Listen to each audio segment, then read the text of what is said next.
Let's break down the next major holiday update for Modern Warfare 3 for rewards, new content releasing, and much more. Be sure to drop a like in the video if you're going to enjoy, and of course, shout out to U4Gym if you need cheap COD points, rare unlock codes, zombie schematics, and much more. There's a bunch of stuff over there to check out. Use code MAT for an extra 5% off. Links down below. But first off here, what is the next major holiday for MW3? It's going to be St. Patrick's Day here. So we have this leak from Forward Leaks. There'll be a new St. Patrick's Day event in MW3. It'll be similar to most XP camo events with some rewards including emblems, stickers, charms, decals, calling cards, picture below, and the currently unnamed St. Patrick's Day camo picture below as well. So here are the leaked images we have so far for this event. A St. Patrick's Day themed calling card. Kind of funny there. We of course have this mastery camo, which does look pretty cool here, honestly. I like the vibe of this overall. The holiday events are always pretty solid, especially from Sledgehammer games, and then this year as well. So we'll have other cosmetics that get revealed that I'll talk about on the channel, but this seems to be a pretty solid event here. Now, of course, they could go even further with this, and this is Sledgehammer games we're talking about, so they are the ones to most likely do more with especially a St. Patrick's Day event. Now, just a quick look at what we saw last year. It was okay. We didn't have a full event, but we did have a St. Patrick's Day themed bundle in the store, which I'll show you guys here. I mean, it was a solid bundle. You had a Connor operator skin, kind of cool there, 2 weapon blueprints that had a pretty cool green and gold camo, other cosmetics as well. Like, it was a solid bundle. Now, obviously, we're going to have a bundle similar to this here. You know, we don't know for what operator just yet, but it's going to be a very similar vibe. So I'll just show you guys this bundle here. They'll probably re-release this bundle alongside this event as well, but the new one, again, most likely will be pretty similar. And in terms of other content we saw last year as well, we didn't see much for multiplayer. We did see some Warzone changes on Ashika Island. There was a rainbow. There was some other pot of gold Easter egg where you would get extra loot and stuff like that in Warzone, which was kind of cool, I guess. In Al-Mazrah, though, a pretty cool change here, the same type of rainbow thing, but instead we had green rivers, or at least that one main river was completely colored green, which I thought was a really sick change, honestly. That would have been cool. The previous holiday event, having the Urzikstan rivers completely frozen over, what they did this time around was kind of lackluster. It was just like a weird gray tint on the map. So they could have went a bit further by actually changing the map a lot more than what they did this time around. So for Warzone this year, having that same green water for St. Patrick's Day, I feel like that would be pretty cool to bring back again. It's just a cosmetic change, but it is still pretty sick. Now, for other past events here, of course, MW2 last year, it was okay, some decent changes, but Sledgehammer, again, previously was known, and I've talked about this so many times on the channel, to have pretty solid holiday events. A big one was the COD World War II St. Patrick's Day event, which was called Shamrock and All. It lasted from March 13th all the way up until April 3rd, so a pretty long-lasting event there, and there was a lot of changes. So we got some new maps added as well. Shipment 1944 was added for Season Pass owners, but that wasn't really a St. Patrick's Day themed map. It was just the introduction of the map for the new update. But in terms of actual holiday changes, of course, the World War II headquarters was completely changed to have a St. Patrick's Day theme. There's a rainbow there, a lot of green as well, a lot of changes to the flags and buildings there. I mean, really cool stuff. I'll have some gameplay up in the background of this video. You got some other free rewards as well you could get there, different orders, contracts, Shamrock and All supply drops there. Of course, you know, we're not going to see supply drops, but having a similar vibe for what we have right now in terms of free rewards would be cool. You had different St. Patrick's Day themed uniforms, helmets, weapon camos, other stuff like that. 2 new weapon blueprints, which of course we're going to get here for the new bundle, and of course that mastery camo that we looked at as well. So we are getting that, which is solid, but we also had other LTMs as well, a different multiplayer mode there, Leprechaun Hump Mosh Pit. So that was so funny. Scurrying Leprechaun was hiding around the map, of course, so having that in Warzone and multiplayer as well return would for sure be really cool, and is definitely a thing Sledgehammer would do again. And of course for zombies as well, we had other, you know, St. Patrick's Day themed Easter eggs and zombies. It wasn't the craziest thing ever, but it was still something here. So this event in MW3, they could of course do the simple XP progression event that we've seen for plenty of events here. The Walking Dead one as well is one that, okay, we're getting an XP progression event, but they could go so much further by having actual LTMs, changes in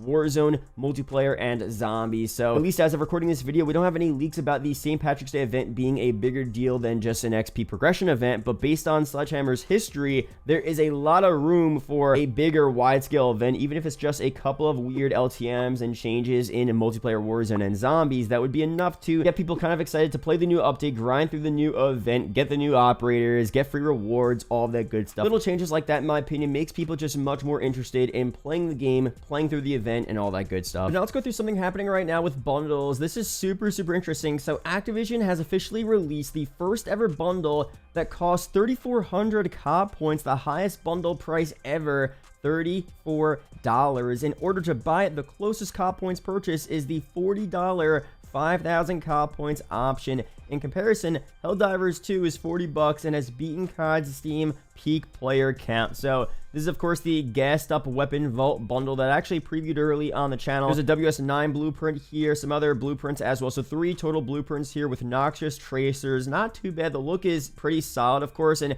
as you change the attachments, the weapon will look the same. If you guys forgot what the weapon vault was like from the pre-order bonus for MW2 and MW3 as well, where we got those free weapon vaults there. There's a lot of other cosmetics here as well, a ton of other double XP, but for 3,400 COD points, I gotta say, man, even though the blueprints look kind of cool, that is not worth it for sure. That is way too much money for a bundle. And I think they just kind of wanted to see if people were going to buy it, you know what I mean? And some people probably did buy it, and you guys probably bought it down below, which is not a big deal. If you guys have the extra money and you really like the bundle, you know, everyone can make their own decision. But they actually walked this back, and they said that it was actually removed from the store, and it should actually be 2,400 COD points, and people that got it will actually get 1,000 COD points back in return. So it's not in the store right now. It should be added very soon again at the cheaper price point, 2,400 COD points, which obviously is a lot better there. But the big debate is, was it actually priced incorrectly, or did they always plan on pricing it at 3,400 COD points, and because of the backlash, they had to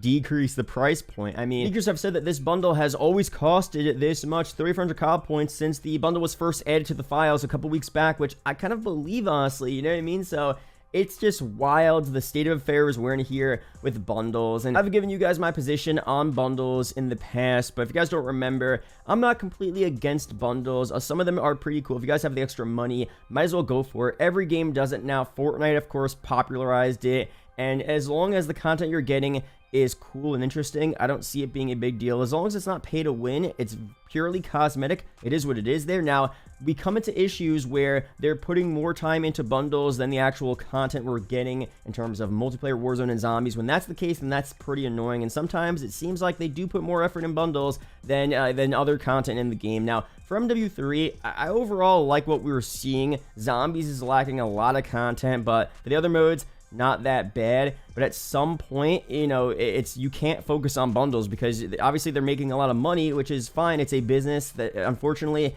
the main point of a business is to make money, and Call of Duty at the end of the day is a business. So I understand coming from their side, they want to make as much money as possible. I get that. But if you're making a lot of money, you should also make sure the content we're actually playing is really good. I don't mind them having a ton of bundles, but if the content is lackluster, that's where it becomes a bit annoying. And at least right now for MW3, it's, look, we're in a weird area where some of the content is good, but some of the content is not good. So let me know down below your opinions on this here. Bundles are not going away, but hopefully at least for Treyarch's next game, Black Ops 2024, Black Ops Gulf War, we have a better middle ground where the bundles are still cool, not that expensive, but the content is really high quality as well, to where it's not that bad if you're buying a bundle, but you're actually playing on really good multiplayer maps, super fun round-based zombie maps, and great Warzone maps as well. So we'll see very soon what we get there. And here are the new bundles live in the store right now. The first one is Tracer Pack Resonance Ultra Skin for 2,400 COD points. We have a Bantam Titan Operator skin, which is a pretty cool look overall. We'll zoom in here, get a little side view. Okay, we have a WSP9 SMG Blueprint with another interesting skin here, kind of a semi-animated, I guess. Okay. We have tracers as well, Nether Blaze tracers with a Nether Burst dismemberment effect, which we'll preview here. See what they look like, if they'll ever load. Okay, pretty cool red look. The dismemberment, kind of cool as well, a little purple in there. Okay, not too bad. We have a Attack Eradicator blueprint as well, same type of look there with the same tracers. We have a large decal, sticker, charm, and Battle Pass XP. So, decent bundle, 2,400 COD points. I mean, again, I wish this was cheaper, but overall, not too bad, I would say. And we also do have the Decomp Bombs equipment pack as well for 500 COD points, so not that bad. And you're getting an equipment skin for a frag grenade here. Okay, kind of interesting. Flesh grenade, and that's kind of cool. And then a large decal and sticker. So this should be like 100 COD points, but it still is different. It's unique. The cosmetics actually aren't that bad. So, you know, seeing more of these things in the future, skins for different lethals, tacticals, kill streaks, I don't mind, honestly. I just wish everything was cheaper, but it is what it is there. Overall, not too bad. But overall, that's it here for this video. Be sure to subscribe for more COD update videos like this. Shout out to YouTube channel members as always, and I'll see you guys in the next video or live stream. Peace out, guys.